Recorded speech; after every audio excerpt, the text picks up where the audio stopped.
Hi hello friends, welcome to my channel. ఈరోజు మన recipe pesarattu పల్లె చట్నీ సండే స్పెషల్.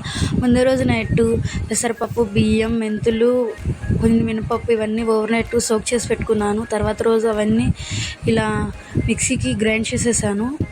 ఇదిగోండి, ఈ విధంగా ఈ పేస్ట్లా చేసుకోవాలి. అందులో కొంచెం వంట సోడా వేసుకొని ఈ విధంగా కలిపి పెట్టుకోండి. దీన్ని పక్కన పెట్టేసుకున్నాము. తర్వాత దానిలోకి పచ్చిమిర్చి, ఉల్లిపాయలు ఇవన్నీ తరిగి పెట్టి పక్కన పెట్టేసుకున్నాను. ఇప్పుడు పల్లి చట్నీ ప్రిపరేషన్ చేసేసుకున్నాము. ముందుగా ఆయిల్ వేసి అందులో పచ్చిమిర్చి వేసేసి బాగా ఫ్రై అవనివ్వండి. ఇలా ఫ్రై అవనిచ్చిన తర్వాత చిట్టుపట్టమంట దూరంగా ఉండండి, పైన పడే ఉంది. అందులో మనకు కావాల్సిన పల్లీలు ఎన్ని కావాలన్నీ వేసేసుకొని చట్నీకి బాగా ఫ్రై చేసేసుకోవాలి. చూడండి, ఈ విధంగా. అందులో కొంచెం జీలకర్ర యాడ్ చేసేసి ఫ్రై అవనిద్దాము.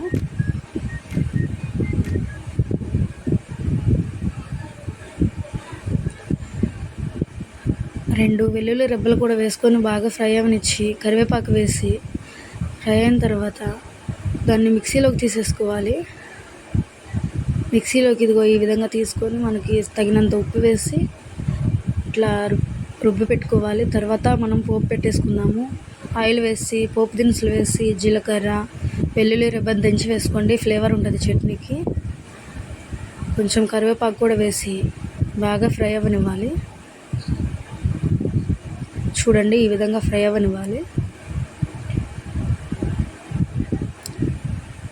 ఈ చట్నీ దోశ చాలా టేస్ట్గా ఉంటుందండి.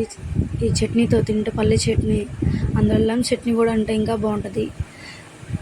నాకు కుదరక నేను అల్లం చట్నీ చేసుకోలేదు. ఇంకేంటండి, ఇంకేమైనా రెసిపీస్ కావాలంటే కామెంట్ చేయండి.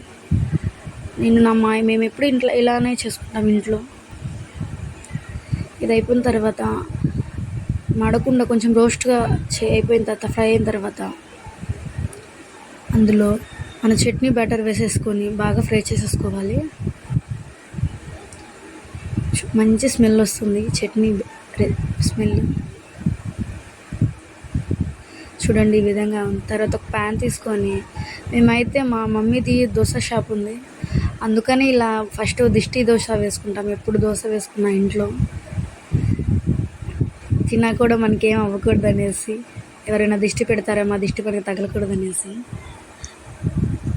చూడండి, ఈ విధంగా దిష్టి దోశ వేసి దిష్టి తీసేస్తాం దోశ ప్యాన్ని. ఇప్పుడు దోశ బాగా నీట్గా వస్తాయి రౌండ్గా. ప్లీజ్ సబ్స్క్రైబ్ చేయండి మా ఛానల్ని నచ్చితే. ఇలాంటి రెసిపీస్ మరెన్నో నేను మీకు చూపిస్తాను. ఇలా దోశ పైన ఉల్లిపాయలు, పచ్చిమిర్చి, అల్లం తరుగు వేసుకుంటే దోశ తింటున్నప్పుడు చాలా సూపర్గా వస్తుందండి. చూడండి, ఈ విధంగా రోస్ట్ అయిన తర్వాత చూడండి ఏ విధంగా వచ్చిందో దోశ అనేది.